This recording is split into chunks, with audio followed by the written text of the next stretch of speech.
जोशीमठ में घरों में आ रही दरारों को लेकर अब संतों ने भी चिंता जाहिर कर दी है। ज्योतिष पीठ के शंकराचार्य अविमुक्तेश्वरानंद सरस्वती ने इसको लेकर सरकार को एक पत्र लिखा और सर्वे करवाने की मांग की।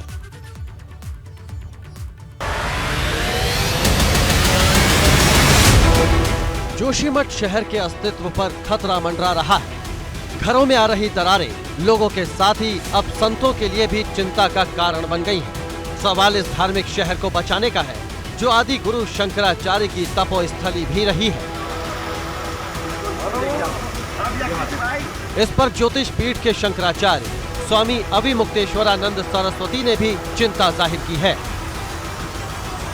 पिछले लगभग 8-9 महीनों से वहाँ पर भूदशाओं की खबरें आ रही थी, संकेत मिल रहे थे, लेकिन पिछले 10-15 दिनों से ये भूदशाव बहुत तेज़ी से बढ़ रहा है।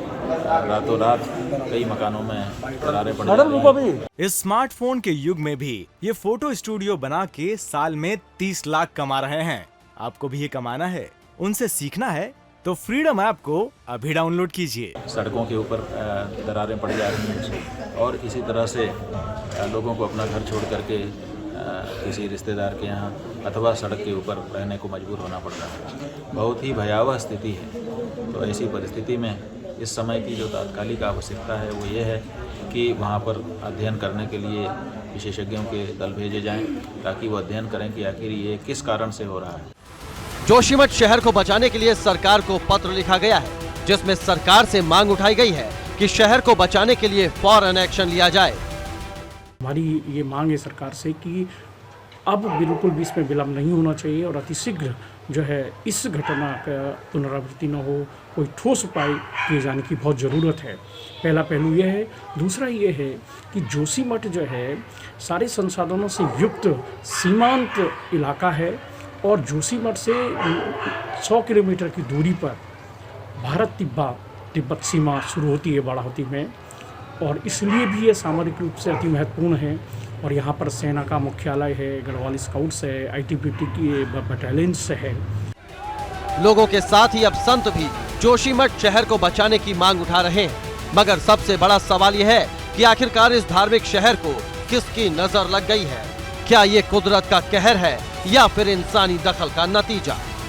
एबीपी गंगा के लिए देहरादून से पंकज राणा की रिपोर्ट। और जोशीमठ प्रशासन ने भी राहत और बचाव के काम शुरू कर दिए हैं। प्रभावितों को नगरपालिका के रैन बसेरों में शिफ्ट किया गया है और जमीन धंसने से क्षतिग्रस्त होटल्स को खाली करवाकर उन होटल्स में पर्यटकों के रुकने पर पाबंदी लगा दी गई है। इसी के साथ ही जोशीमठ में औली जाने वाले रोपवे के संचालन को भी सुरक्षा की दृष्टि से अभी बंद कर दिया गया है। मेरे साथ सचिव आपदा प्रबंधन और उसके साथ विशेषज्ञों की एक टीम भी आई है जिसमें जीएसआई के निदेशक हैं, आपदा प्रबंधन के अधिकारी हैं, एनडीआरएफ के अधिकारी हैं और वाडिया इंस्टीट्यूट के अधिकारी आ जा रहे हैं। इसके अलावा रुड़की आईआईटी रुड़की के अधिकारी हैं। तो ये सारी विशेषज्ञों की टीम आई है। तो हमने कल भी निरीक्षण किया है, आज भी करेंगे ताकि जो भी यहाँ की कठिनाइयाँ हैं उनका अध्ययन किया जा सके। और देखिए, जोशीमठ के लोगों को ये समझ नहीं आ रहा कि आखिर वो करें तो करें क्या। समस्या का समाधान नहीं हो रहा, इसलिए अब लोग मशाल जुलूस निकाल रहे हैं और चक्का जाम कर रहे हैं।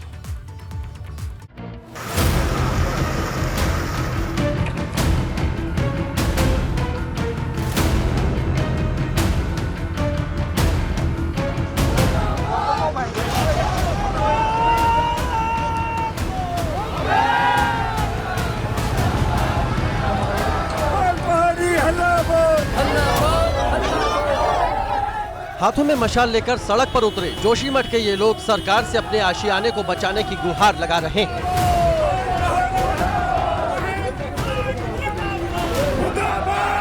दरारें आने से जोशीमठ शहर के लोगों की चिंता बढ़ी हुई है। सरकार की बेरुखी से खफा लोग मशाल जुलूस के साथ प्रदर्शन कर रहे हैं। ये तस्वीरें बीती रात की हैं, जब पूरा शहर सड़क पर उतर आया। कड़ाके की ठंड में भी लोगों के गुस्से की आग तेजी से भड़क रही है।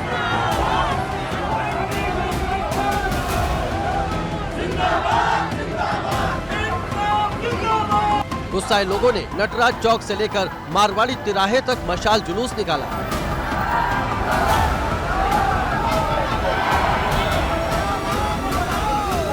लोगों में इस कदर गुस्सा है कि उन्होंने बाजार बंद कर दिया। लोगों ने बद्रीनाथ स्टैंड और चुंगी के पास चक्का जाम कर दिया है। लोग सड़क पर बैठ गए हैं और विरोध जता रहे हैं। लगातार जोशीमठ लगातार बुरा साफ हो रहा है। लगातार सारा क्षेत्र हमारा जोशीमठ का पूरा क्षेत्र हमारा लगातार बहुत अच्छा रेट में है। विगत 2 माह से ये प्रक्रिया बहुत तेजी से बढ़ी है। पूरी जमीन के अंदर के मकान धस गए हैं, पूरे कमरे धस गए हैं। अब तक 600 घरों में दरारें आ चुकी हैं। हर दिन बीतने के साथ ही लोगों में दहशत बढ़ रही है। लोगों की चिंता अपने इन घरों को लेकर है कि अगर कोई अनहोनी हुई तो ये रहेंगे कहां। एबीपी गंगा के लिए जोशीमठ से रणजीत रावत की रिपोर्ट।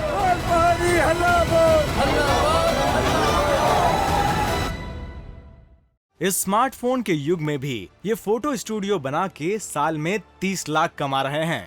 आपको भी ये कमाना है, उनसे सीखना है तो फ्रीडम ऐप को अभी डाउनलोड कीजिए।